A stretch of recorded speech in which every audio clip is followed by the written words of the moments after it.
Topic है light microscope.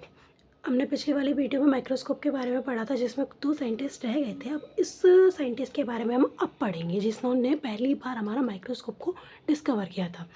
पहली बात तो हमारे माइक्रोस्कोप की हमें ज़रूरत क्यों पड़ी?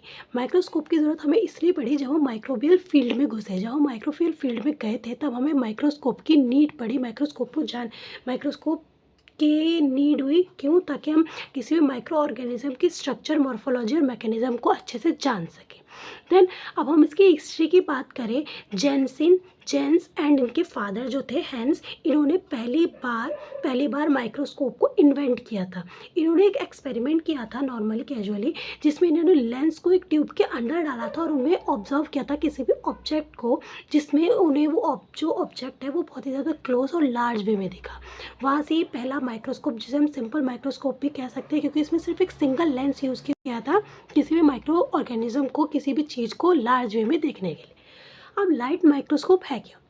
लाइट माइक्रोस्कोप एक इंस्ट्रूमेंट है, या हम टूल भी बोल सकते हैं, इंस्ट्रूमेंट भी बोल सकते हैं, जिसमें क्या है, हमने विजुअल लाइट का यूज़ किया है डिटेक्ट करने के लिए माइक्रो ऑर्गेनिज्म को, या किसी भी स्मॉल ऑब्जेक्ट को डिटेक्ट करने के लिए या मैग्नीफाई करने के लिए हमने लाइट का यूज़ किया है लाइट माइक्रोस्कोप के अंदर।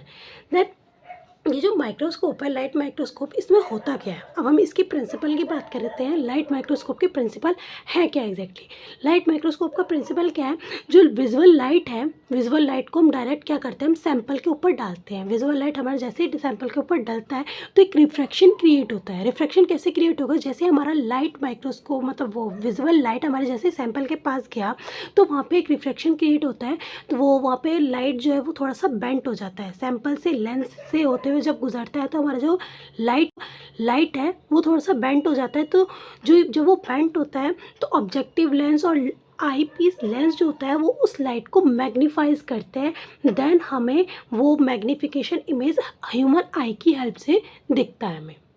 अब लाइट माइक्रोस्कोप में बेसिकली हम 2 लेंसेज का यूज़ करते हैं ताकि हम इमेजेस को ज़्यादा से ज़्यादा क्लियर देख सकते हैं। क्योंकि हम माइक्रोस्कोप का मेनली हम इसलिए यूज़ करते हैं क्योंकि हम माइक्रो ऑर्गेनिज्म को क्लियर देख सकते हैं।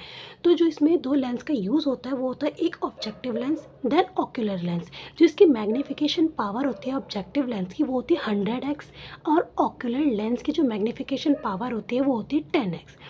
हम इन दोनों लेंसेज को कंबाइन करके एक नया मैग्नीफिकेशन या हम माइक्रोस्कोप बनाते हैं, जिसका जो मैग्नीफिकेशन होता है वो 1000x होता है। ठीक है, 1000x होता है। और जो इसकी एक्चुअल साइज़ जो है, एक्चुअल हम रियल में देख सकते हैं, वो ऑक्यूलर की हेल्प से ही हम उसको माइक्रोग्राम्स को रियल साइज़ में देख सकते हैं। अब इसका जो रेजोल्यूशन होता है 200 to 300 नैनोमीटर होता है। अब इसका लाइट माइक्रोस्कोप वो 2 टाइप्स के होता है on the basis of lens. इसमें लेंस के बेसिस पे हमें दोनों 2 टाइप में बांटा है। पहला simple light microscope, then compound light microscope. Simple light microscope क्या है? इसमें सिर्फ हम एक ही लेंस का यूज़ करते हैं। इसका रेजोल्यूशन ज़्यादा नहीं होता है, बहुत कम रेजोल्यूशन पावर का होता है, और इसमें हम सिर्फ एक लेंस का यूज़ करते हैं। इसी वजह से इसका जो रेजोल्यूशन होता है, मैग्नीफिकेशन होता है, वो बहुत ही ज़्यादा कम होता है। और कंपाउंड माइक्रोस्कोप का जो मैग्नीफिकेशन होता है बहुत ज़्यादा होता है। रीज़न क्योंकि इसमें हम 2 सेट ऑफ लेंसेज का यूज़ करते हैं। जो ये इसमें ऑब्जेक्टिव लेंस और ऑक्यूलर लेंस होता है ना, इसमें 2 सेट होता है। इसकी वजह से इसका रेजोल्यूशन बहुत ही ज़्यादा हाई होता है। देन इसमें और भी टाइप्स है लाइट माइक्रोस्कोप के, light field microscope, dark field microscope, face contact microscope और फ्लोरेसेंट माइक्रोस्कोप। अब ये on the basis of illumination के बेसिस पे इनको अलग अलग टाइप में बांटा गया है, और इनके अकॉर्डिंग ये लोग अलग अलग इनके रेजोल्यूशन पावर भी होते हैं। देन इसके बारे में हम एक एक करके आगे बढ़ेंगे। Bright field microscope. Bright field microscope जैसे कि मैंने अभी बताया वो एक टाइप है हमारे लाइट फील्ड माइक्रोस्कोप का। अब हम इसकी हिस्ट्री के बारे में बात करते हैं। ऐसे बहुत सारे साइंटिस्ट थे जिसने अलग अलग माइक्रोस्कोप का यूज़ किया था। जो पहले साइंटिस्ट थे एंटोनी वॉन लीवेनहुक, इन्होंने पहली बार हमारे ब्राइट फील्ड माइक्रोस्कोप के बारे में मतलब बताया था। ब्राइट फील्ड माइक्रोस्कोप ही बनाया था, लेकिन उस टाइम पे ऐसे बात नहीं था कि ये ब्राइट फील्ड है या कुछ भी, लेकिन इन्होंने पहली बार ब्राइट फील्ड माइक्रोस्कोप को बनाया था। इन्होंने एक सिंगल लेंस का यूज़ किया था अपने जब इन्होंने खुद का माइक्रोस्कोप बनाया था, इन्होंने सिंगल लेंस का यूज़ किया था और सनलाइट और कैंडल लाइट की वजह से उन्होंने ब्राइट फील्ड पे, मतलब ब्राइट बैकग्राउंड पे फोकस किया था अपने स्पेसिमेन या अपने सैंपल को एनलार्ज वे में देखने के लिए। देन हमारे सेकंड जो साइंटिस्ट आए थे वो जॉन्सपर जैक्सन लिस्टन थे, जो कि ब्रिटिश साइंटिस्ट थे। इन्होंने भी पहली बार क्रोमेटिक लेंस को इंट्रोड्यूस किया था, जिन्होंने क्या किया था, हमारे जो रिड्यूस किया था क्रोमेटिक एब्रीविएशन को रिड्यूस किया था और हमारे जो ब्राइट फील्ड इमेजेस को उसकी क्वालिटी और ज़्यादा अच्छी की थी। देन इसके बाद और भी ज़्यादा साइंटिस्ट के नाम है, जैसे कि जियोगर एडविन, जिन्होंने इसके कंडेंसर लेंस को जोड़ा था इसमें और भी ज़्यादा लाइट के और भी ज़्यादा यूनिफॉर्म लाइट बीम बनाने की कोशिश की थी। दैन इसमें और भी ज़्यादा उसकी हाई रिजोल्यूशन, बेहतर कंट्रास्ट, इन सब चीज़ों को और भी बेहतर करने के लिए अलग अलग साइंटिस्ट आए और इस माइक्रोस्कोप पे अलग अलग तरीके से अपना अपना काम दिया, ताकि हमारा जो ब्राइट फील्ड माइक्रोस्कोप है वो और भी ज़्यादा बेहतर बन सके, उसमें माइक्रो ऑर्गेनिज्म और भी ज़्यादा क्लियर और एनलार्ज वे में दिख सके।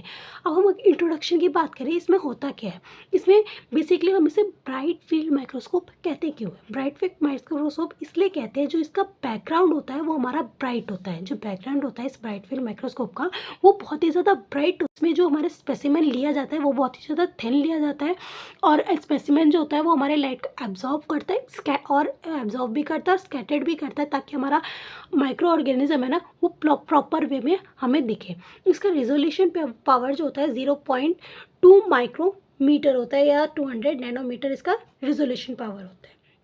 और बेसिकली ब्राइट फील्ड माइक्रोस्कोप में होता क्या है, ब्राइट फील्ड माइक्रोस्कोप में हम चीज़ें ना ट्रांसपेरेंट चीज़ें प्रॉपर नहीं देख सकते। उस चीज़ों को देखने के लिए हमें स्टेनिंग की ज़रूरत पड़ती है, स्टेन करना पड़ता है, तभी वो प्रॉपर वे में दिखेगा, क्योंकि उसका जो बैकग्राउंड होता है वो बहुत ज़्यादा ब्राइट होता है।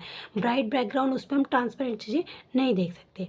दैन अब इसकी प्रिंसिपल की बात करें तो प्रिंसिपल में होता क्या है, हम इसमें लाइट सोर्स का यूज़ करते हैं, जो इसकी LED हो सकती है या हेलोजेंस हो सकते हैं। लाइट सोर्स डायरेक्ट पहले कहाँ पे पड़ता है, कंडेंसर पे। कंडेंसर करता क्या है, ये कंडेंसर सारी लाइट को फोकस करता है डायरेक्ट स्पेसिमेन को, मतलब जितने भी लाइट यहाँ पे आते हैं उस को डायरेक्ट फोकस करता है हमारे स्पेसिमेन पे। अब स्पेसिमेन जो होता है वो भी बहुत हमारा थिन होता है, बहुत ही थिन सैंपल लेते हैं, तो जितनी भी लाइट होता है ना वो सारी लाइट एब्जॉर्ब करता है और एब्जॉर्ब करने के बाद वो स्कैटर्ड कर देता है हमारे ऑब्जेक्टिव लेंस पे। ऑब्जेक्टिव लेंस क्या करता है, इसको हमारे सैंपल को और भी ज़्यादा एनलार्ज वे में शो करता है। वो शो करता है फर्दर, ये मैग्नीफिकेशन जब यहाँ पे हो जाता है, जब यहाँ पे लाइट स्कैट होकर ऑब्जेक्टिव लेंस पे हमारे ऑर्गेनिज्म के वो फंक्शन का जो भी हमें चीज़ देखनी है वो जब मैग्नीफाई हो जाता है, देन वो ऑक्यूलर लेंस में जाता है। ऑक्यूलर लेंस में जाता है, देन हमें वो आई पीस में वो मैग्नीफिकेशन चीज़ें दिखती है। इसमें एक चीज़ और यूज़ होती है, डाइफेग्राम। क्या यूज़ होती है, डाइफेग्राम, जिसको हम आयराइज भी बोलते हैं। ये करता क्या है, ये हमारे कंट्रोल करता है लाइट की इंटेंसिटी को, लाइट की कंटेस्ट को, ताकि हमें क्लियर, मतलब जो भी चीज़ें हैं वो क्लियर वे में दिखे। देन जैसे कि मैंने बताया, ऑब्जेक्टिव लेंस सारी लाइट को कलेक्ट करने के बाद उसको ट्रांसफर किया, लाइट को उसको मैग्नीफाई करने के बाद ट्रांसफ़र कर दिया ऑक्यूलर लेंस के पास, जिसको हम आई पीस भी कहते हैं। उसको फर्दर उसने मैग्नीफाई किया और हम उसे प्रॉपर आई की वजह से देख सकते हैं। मैंने जैसे ही बताया था, इसमें स्टेनिंग की बहुत ज़्यादा ज़रूरत पड़ती है। इसके हम मिथाइल ब्लू को यूज़ करते हैं एज अ स्टेन, कि किस चीज़ को स्टेन करने के लिए, सेल के न्यूक्लियस को स्टेन करने के लिए हम इसको यूज़ करते हैं। ग्राम स्टेनिंग बैक्टीरिया के लिए यूज़ होता है और फिजन स्टेनिंग जो होता है वो हमारे स्टमक मसल सेल को यूज़ करने के लिए होता है। अब इसकी जो लिमिटेशंस क्या हो सकती है, इसके एडवांटेज तो सभी जानते हैं। एडवांटेज हम माइक्रोस्कोप को ऑब्जर्व करने के लिए ऐसा रिसर्च में यूज़ कर सकते हैं, और भी बहुत सारे इसके एडवांटेज हैं। बट लिमिटेशन में क्या है, इसका जो लो कंट्रास्ट फॉर अनस्टेनिंग ट्रांसपेरेंट सैंपल, इसमें क्या है, बिना किसी भी सैंपल को बिना स्टेन किए यूज़ नहीं कर सकते, क्योंकि उसका जो फील्ड भी बहुत ज़्यादा ब्राइट है और स्पेसिमेन भी ट्रांसपेरेंट होता है, उसमें ईजी चीज़ें नहीं दिखेगी। और इसका रिजोल्यूशन होता है as a compare electron microscope का बहुत ही ज़्यादा कम होता है। इलेक्ट्रॉन माइक्रोस्कोप का जो रिजोल्यूशन है वो बहुत ज़्यादा हाई होता है और इसका रिजोल्यूशन बहुत ज़्यादा लो होता है। बहुत ज़्यादा तो नहीं कहेंगे, लेकिन इसके मुकाबले में लो होता है। और इसका जो बिना स्टेन के हम इसमें कुछ भी चीज़ें नहीं देख सकते। Thank you.